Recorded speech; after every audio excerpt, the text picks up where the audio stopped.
የተወደዳችሁ ወገኖች እንደምን አላችሁ?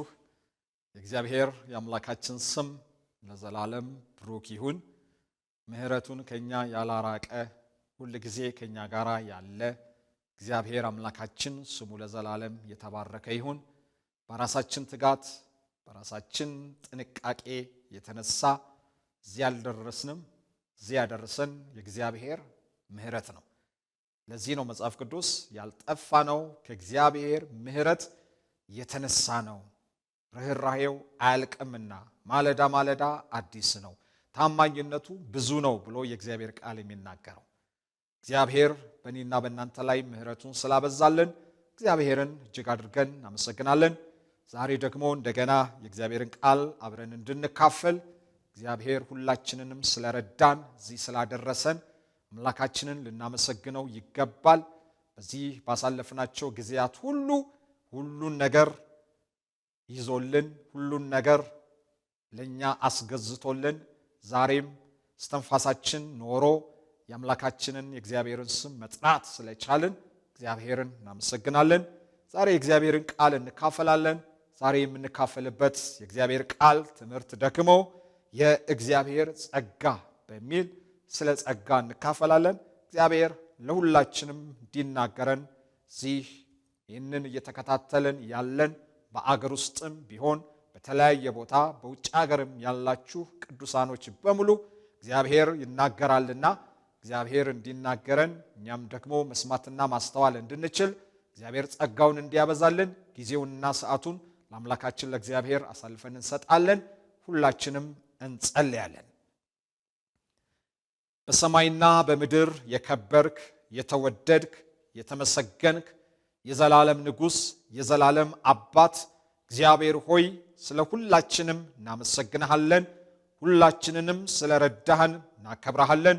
ዛሬ ደግሞ ቃልህን እንድንሰማ ይህንን ዕድል ስለሰጠህን ይህንን ጊዜ ስለሰጠህን ፈቃድህ በመካከላችን ስላለ ስለዚህ ሁሉ እናመሰግንሃለን። ልጆችሽ ከእግዚአብሔር የተማሩ ይሆናሉ የልጆችሽም ሰላም ይበዛል ተብሎ እንደተጻፈ ካንተ በመማር ካንተ በመስማት ሰው ሰላም ይሆንለታልና ዛሬ ደግሞ በምንሰማው ቃል እግዚአብሔር ሆይ ሰላምና ደስታ ሕይወትና በረከት ይሆንልን ዘንድ ራሳችንን ላንተ አሳልፈን እንሰጣለን። እግዚአብሔር ሆይ ተናገረን። አንተ በዚህ ቃል ውስጥ አልፈህ ሕዝብህን እንድትናገር ወገኖችን እግዚአብሔር ሆይ እንድትናገር በኢየሱስ ክርስቶስ ስም እንጸልያለን። ይሄ ጊዜ የተባረከ ይሁን፣ የተቀደሰ ይሁን። ሁሉ ለአንተ ስምና ክብር ይሁን በጌታችን በመድኃኒታችን በናዝሬቱ በኢየሱስ ክርስቶስ ስም አሜን። እግዚአብሔር ይባረክ። እንደተናገርኩት ዛሬ የምንካፈለው ስለ እግዚአብሔር ጸጋ ነው። ጸጋ ሲባል እንሰማለን። ልጆቻችንን ራሱ ስም ስናወጣ ጸጋ እንላለን። እና የእግዚአብሔር ጸጋ ምንድነው? እሱ መጽሐፍ ቅዱስ ስለ እግዚአብሔር ጸጋ ምን ያስተምረናል? ምን ይናገረናል? የእግዚአብሔር ጸጋ ማለት ምን ማለት ነው ስንል መጽሐፍ ቅዱስ በመጀመሪያ ቋንቋ በተጻፈበት በግሪኩ ማለት ነው እንዲህ የሚል ቃል አለው። ጸጋ በግሪኩ ቃል ካሪስ ማለት ነው። ካሪስ ማለት ሲሆን ትርጉሙም ነፃ ስጦታ ማለት ነው። ነፃ ስጦታ ወይም ፍሪ ጊፍት ማለት ነው። ጸጋ የሚለው ቃል ሰፊና ትልቅ ቃል ነው። ካሪስ የሚለው የግሪኩ ቃል በውስጡ ሞገስ፣ ፍቅር፣ ምህረት የሚሉትን ሐሳቦች በውስጡ ይዟል። ስለዚህ ቃሉ ሰፊ ቃል ነው ማለት ነው። ጸጋ ማለት ያለ ዋጋ በነፃ እንዲሁ የሚሰጥ የእግዚአብሔር ቸርነት ማለት ነው። በዚህ ቃል ልንገልጠው እንችላለን። ጸጋ ማለት በነፃ እንዲሁ የሚሰጥ የእግዚአብሔር ቸርነት ማለት ነው። እግዚአብሔር ይመስገን። ይህም የእግዚአብሔርን ምህረትና ፍቅሩን ምን ያደርጋል? ያመለክታል። እግዚአብሔር ይመስገን። ጸጋ ማለት ስጦታ ተቀባዩ ሳይለፋበት ሳይደክምበት የሚያገኘውና የከበረ ውድ ስጦታ ማለት ነው። ጸጋ ማለት በጣም የሚገርም አገላለጥ ነው። ጸጋ ማለት ስጦታ ተቀባዩ፣ ስጦታ ተቀባይና ስጦታ ሰጪ ያለ፣ ስጦታ ተቀባዩ ሳይለፋበት፣ ምንም ሳይደክምበት፣ ምንም አይነት ኮንትሪቢዩሽን ሳያደርግበት የሚያገኘው የከበረና ውድ ስጦታ ማለት ነው።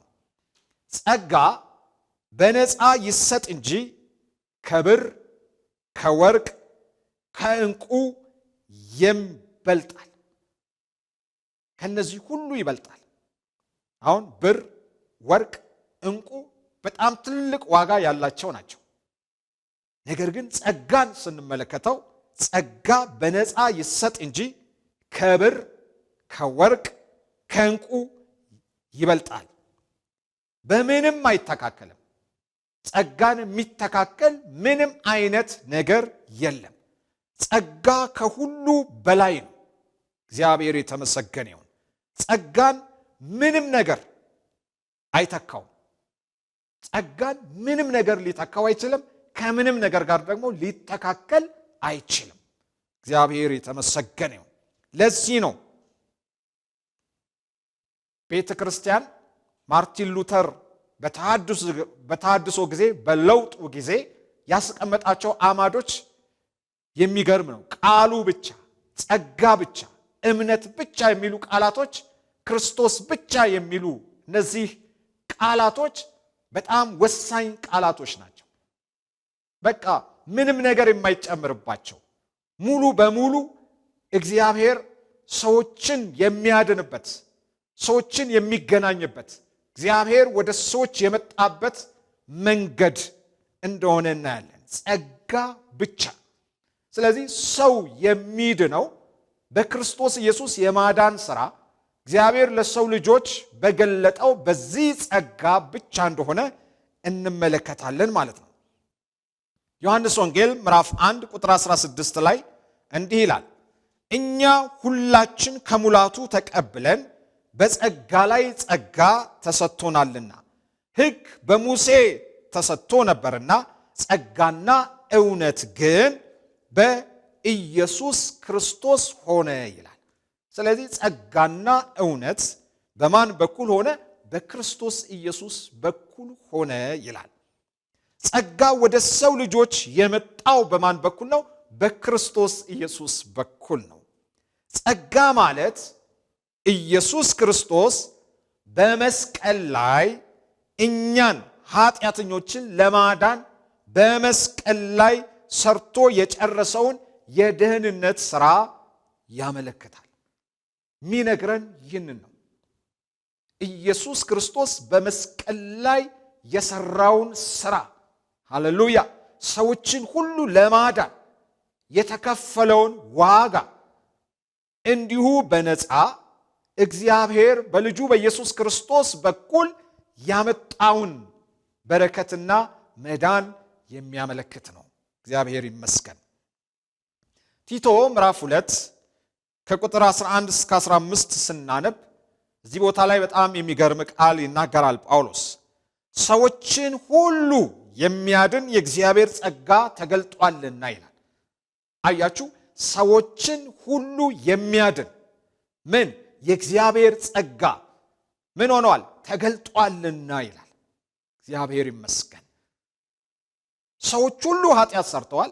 ሰዎች ሁሉ የእግዚአብሔር ክብር ጎሏቸዋል። ሰዎች ሁሉ ከእግዚአብሔር ጋር ተጣልተዋል። ሰዎች ሁሉ ከእግዚአብሔር ጋር ተለያይተዋል። ከእግዚአብሔር የራቀውን ከእግዚአብሔር የተለየውን ሰዎችን ሁሉ የሚያድን የእግዚአብሔር ጸጋ ደግሞ ምን ሆኗል? ተገለጠ። እግዚአብሔር ይመስገን። ያለ ልዩነት ማለት ነው። ሰዎችን ሁሉ፣ በዓለም ላይ ያለውን ሁሉ፣ በእግዚአብሔር አምሳል የተፈጠረውን ሁሉ፣ ምንም አይነት ሰው ይሁን ሰው ሁሉ የሚያድን የእግዚአብሔር ጸጋ ተገልጧል። ይሄ የተገለጠው ጸጋ ሰዎችን ሁሉ ምን የሚያደርግ ነው? የሚያድን ነው። ሰዎችን ሁሉ ወደ እግዚአብሔር የሚያቀርብ ነው። እግዚአብሔር የተመሰገነ ይሁን።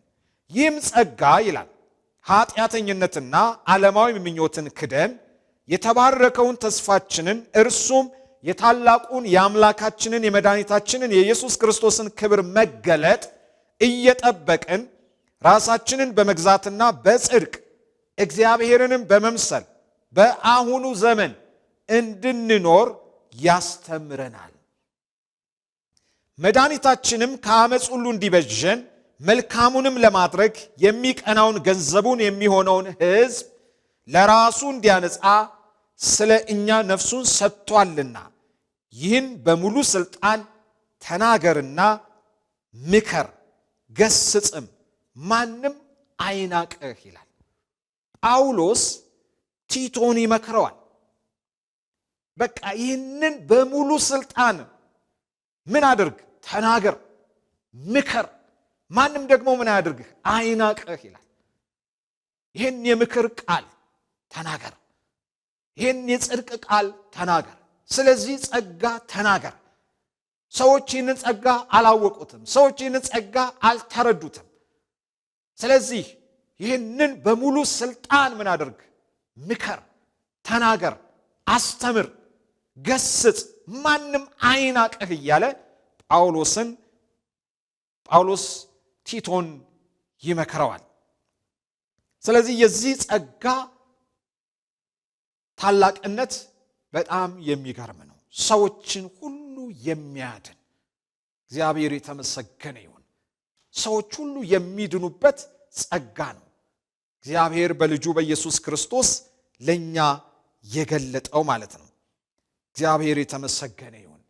ይሄ ጸጋ ኃጢአተኝነትን፣ ዓለማዊ ምኞትን ምን ያደርጋል? ያስክዳል። እግዚአብሔር ይመስገን። ኃጢአትን እንድንጠላ እንድንጸየፍ የሚያስችለን ጸጋው ነው። እግዚአብሔር ይመስገን። የተባረከውን ተስፋችንን እርሱም የታላቁን የአምላካችንን የመድኃኒታችንን የኢየሱስ ክርስቶስን ክብር መገለጥ እንድንጠብቅ የሚያስችል ጸጋ ነው። በየትኛውም ፈተና ውስጥ፣ በየትኛውም ሰልፍ ውስጥ በጽናት በናፍቆት የጌታ የኢየሱስ ክርስቶስን ዳግም ምጽአት እንድንጠብቅ እንድንናፍቅ የሚያደርግ ጸጋ ነው ይሄ ጸጋ። እግዚአብሔር ይመስገን። ኃጢአትን እንድንጠላ፣ አመፅን እንድንጠላ፣ ኃጢአትን ኃጢአት ነው እንድንል፣ ክፉን ክፉ ነው እንድንል፣ እውነትን እውነት ነው እንድንል ድፍረትን የሚሰጠን፣ አቅምን የሚሰጠን፣ ጉልበትን የሚሰጠን ጸጋ ነው። ይሄ ጸጋ የዳንበት ጸጋ ነው። ይሄ ጸጋ በክርስቶስ ኢየሱስ ወደ እኔና ወደ እናንተ ምን አድርጓል? ቀርቧል። እግዚአብሔር የተመሰገነ ይሁን። ሁለተኛ ጢሞቴዎስ ምዕራፍ 1 ቁጥር 9 ላይ ጳውሎስ ለጢሞቴዎስ እንዲህ ብሎ ይነግረዋል። ያዳንን በቅዱሱም ማጠራር የጠራን እግዚአብሔር ነውና ይህም እንደ ራሱ ሐሳብና መጠን ነው እንጂ እንደ ሥራችን መጠን አይደለም። ይህም ጸጋ ከዘላለም ዘመናት በፊት በክርስቶስ ኢየሱስ ተሰጠን። አሁን ግን በመድኃኒታችን በኢየሱስ ክርስቶስ መገለጥ ምን ሆኗል? ታይቷል ብሎ ይናገራል። እግዚአብሔር ይመስገን። አሁን ግን በመድኃኒታችን በኢየሱስ ክርስቶስ መገለጥ ምን ሆኗል? ታይቷል። ያዳንን በቅዱሱም ማጠራር የጠራን ማን ነው? እግዚአብሔር ነው ይላል። ያዳንን እግዚአብሔር ነው። በቅዱሱም አጠራር የጠራን ወደዚህ እውነት፣ ወደዚህ ብርሃን፣ ከድቅድቅ ጨለማ ወደሚደነቅ ብርሃን፣ ከዘላለም ሞት ወደ ዘላለም ሕይወት ያመጣን የጠራን እግዚአብሔር ነው ይላል። እግዚአብሔር ይመስገን። ይህም እንደ ራሱ ሐሳብና ጸጋ መጠን ነው እንጂ እንደ ሥራችን መጠን አይደለም። እግዚአብሔር ይመስገን። እንደ ራሱ ሐሳብ ጸጋ መጠን ነው እንጂ እንደ ሥራችን መጠን አይደለም። ከኛ አይደለም፣ ከሥራችን አይደለም፣ ከትጋታችን አይደለም፣ ከቅንነታችን አይደለም፣ ከታማኝነታችን አይደለም። እንደ ራሱ ሐሳብና ጸጋ መጠን ጸጋው በእምነት አድኗችኋልና የሚለው ለዚህ ነው። ይህም ጸጋ ከዘላለም ዘመናት በፊት በክርስቶስ ኢየሱስ ምን አደረገን? ተሰጠን ይላል። ይሄ ጸጋ የተሰጠን በማን በኩል ነው? በክርስቶስ ኢየሱስ በኩል ነው። ይህን እግዚአብሔር ጸጋ እግዚአብሔር ወደኛ ያመጣው በማን በኩል ነው? በልጁ በጌታ በኢየሱስ ክርስቶስ በኩል እንደሆነ እናያለን። ይህም ጸጋ ከዘላለም ዘመናት በፊት በክርስቶስ ኢየሱስ ምን አደረገን? ተሰጠን። ይህ ጸጋ የተሰጠን በማን ነው? በክርስቶስ ኢየሱስ ነው። ጸጋ ለሰው ሁሉ የሚሰጠው ከእግዚአብሔር ቸርነት የተነሳ እንጂ ማንም ሰው የተገባ ሆኖ አይደለም። ይህን ጸጋ ያገኘሁት ከራሴ ታማኝነት፣ ከራሴ ትጋት፣ ከራሴ ቅንነት፣ እግዚአብሔርን ከመፍራቴ፣ እግዚአብሔርን ከመውደዴ ነው ብለን ልንል አንችልም። እንዲህ አይነት ማንነትም ብቃትም የለንም እኛ። ይሄ ጸጋ የተሰጠን ማንም ሰው የተገባው ሆኖ አይደለም። ማንም ሰው ብቁ ሆኖ አይደለም። ነገር ግን ከሚምር ከመሐሪው ከእግዚአብሔር የተነሳ ነው። ጸጋ ለሰው ልጆች የሚሰጠው ከእግዚአብሔር ቸርነት የተነሳ እንጂ ማንም ሰው የተገባ ሆኖ አይደለም። ኤፌሶን ምዕራፍ 2:5 ላይ ይህንን ነው የሚነግረን። ነገር ግን እግዚአብሔር በምሕረቱ ባለጠጋ ስለሆነ ከወደደን፣ ሃሌሉያ፣ ከትልቅ ፍቅሩ የተነሳ በበደላችን ሙታን እንኳን በሆንን ጊዜ ከክርስቶስ ጋር ሕይወትን ሰጠን፣ በጸጋ ድናችኋልና ይላል። አያችሁ፣ የዳነው በምንድን ነው ማለት ነው? በጸጋው ነው ማለት ነው። ይህም ደግሞ የእግዚአብሔር ምሕረት ነው። እግዚአብሔር በምሕረቱ ምን ስለሆነ? ባለጠጋ ስለሆነ። እግዚአብሔር በምሕረቱ ምንድን ነው? ባለጠጋ ነው። በምሕረቱ ባለጠጋ ስለሆነ ከወደደን፣ ሃሌሉያ። እግዚአብሔር የሰው ልጆችን ሁሉ ይወዳል። ከወደደን ከትልቅ ፍቅሩ የተነሳ እንጂ ከትልቅ ፍቅሩ የተነሳ እንጂ በበደላችን ሙታን እንኳን በሆንን ጊዜ ከክርስቶስ ጋር ሕይወትን ምን አደረገን? ሰጠን። በጸጋ ድናችኋልና ይላል። የዳነው በጸጋ ነው። በጸጋ ነው፣ በስራ አይደለም። በጸጋ ነው። ጸጋው በእምነት ምን አድርጎናል? አድኖናል። እግዚአብሔር ይመስገን። ኤፌሶን 2:8 ላይ ይህንን ነው የሚነግረን። ኤፌሶን ምዕራፍ 2:8 ጸጋው በእምነት አድኗችኋልና ይህም የእግዚአብሔር ስጦታ ነው እንጂ ከእናንተ አይደለም፣ ማንም እንዳይመካ ከስራ አይደለም ይላል። በቃ ምንም የሚያስመካ ነገር የለም። ምንም የሚያኮራ ነገር የለም። ማንም እንዳይመካ ይላል። ማንም እንዳይታበይ በኃይሌ ነው፣ በብርታቴ ነው፣ በጉልበቴ ነው፣ በምናምኔ ነው እንዳይል ከናንተ አይደለም ይላል መጽሐፍ ቅዱስ። በቃ ያዳንን በቅዱሱም ማጠራር የጠራን ማን ነው? እግዚአብሔር ነው። ማንም እንዳይመካ ከስራ አይደለም። ማንም በስራው መጽደቅ መዳን አይችልም። ስለዚህ ሁላችንም የዳነው በጸጋው ነው። የዳነው በጸጋ ነው። እግዚአብሔርን የምናመልከው በጸጋ ነው።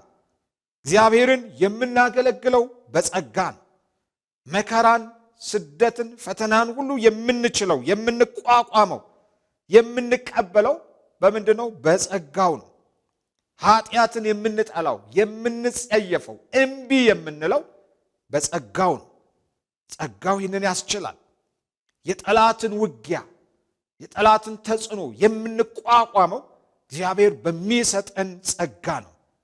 የማይገባንን ክብርና ቦታ እንኳን ያገኘ ነው። ዛሬ ያለንበትን ቦታ እንኳን ያገኘ ነው ከምን የተነሳ ነው? ከጸጋ የተነሳ ነው።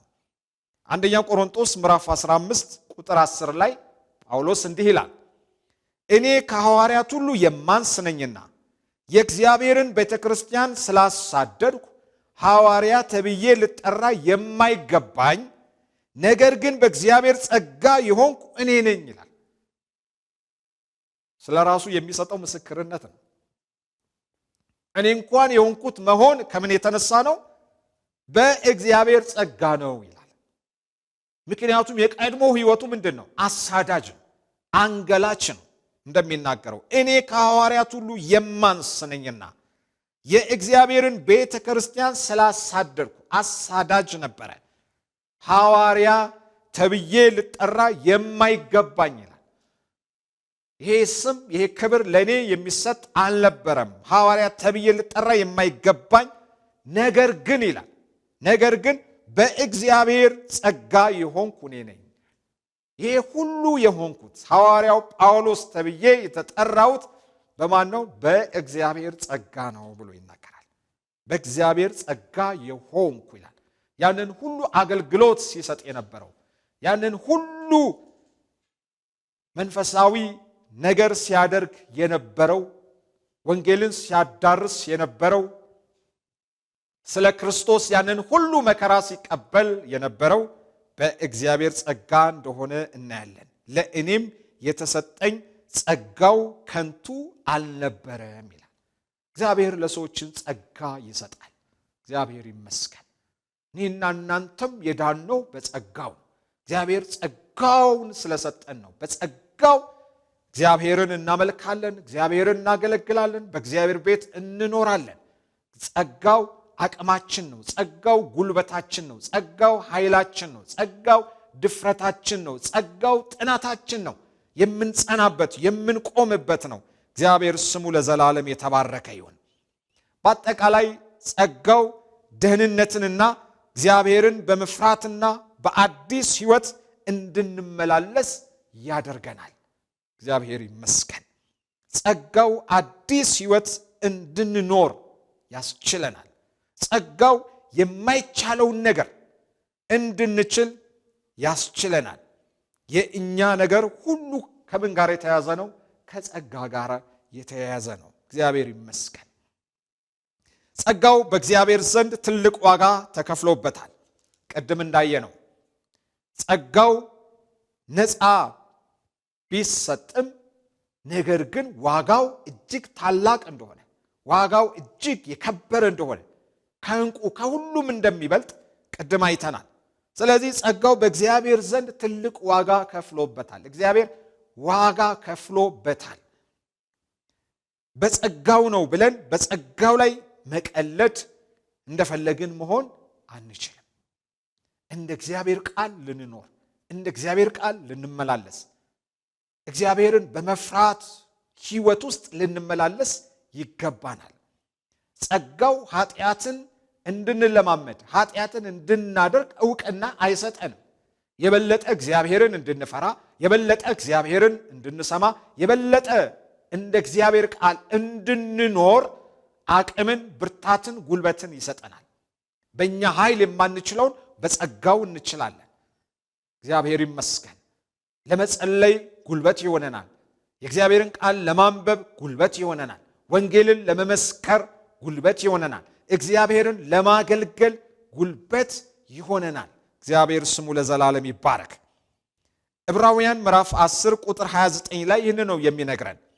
የሙሴን ሕግ የናቀ ሰው 2 ወይም 3 ቢመሰክሩበት ያለ ርኅራኄ ይሞታል። የጸጋውን መንፈስ ያክፋፋ እንዴት ይልቅ የሚብስ ቅጣት እንደሚገባው ይመስላችኋል ይላል። ስለዚህ ጸጋውን ማናናቅ አይገባን። በጸጋው ነው ብለን እንደፈለግን እንድንሆን አመፅን እንድናደርግ የእግዚአብሔር ቃል አይፈቅድልንም። የዕብራዊ ጸሐፊ ነው የሚነግረን። የሙሴን ሕግ የናቀ ሰው 2 ወይም 3 ቢመሰክሩበት ያለ ርኅራኄ ምን ይሆናል? ይሞታል ይላል።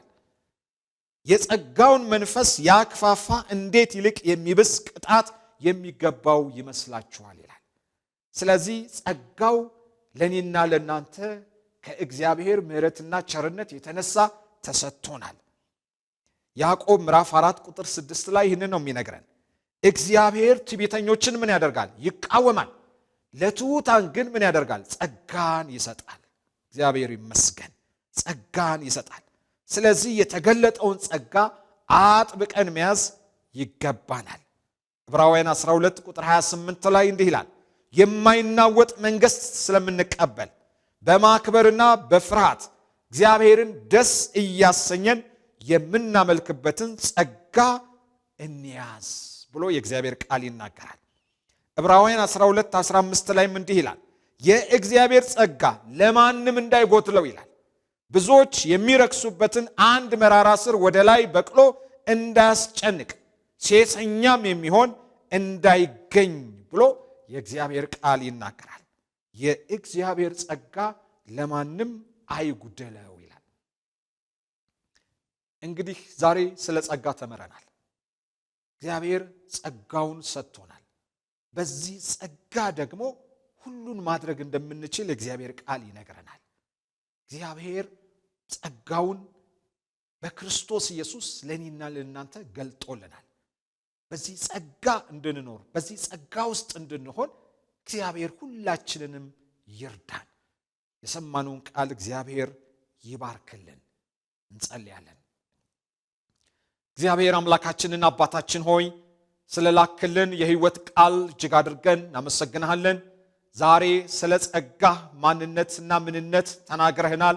በዚህ ጸጋ እንድንኖር፣ በዚህ ጸጋ እንድንመላለስ፣ በዚህ ጸጋ እንድናገለግል፣ በዚህ ጸጋ እስከ መጨረሻው ጸንተን እንድንኖር ጸጋህን አብዛልን። ስለ ሰማህን ተመስገን። በጌታችን በመድኃኒታችን በኢየሱስ ክርስቶስ ስም አሜን።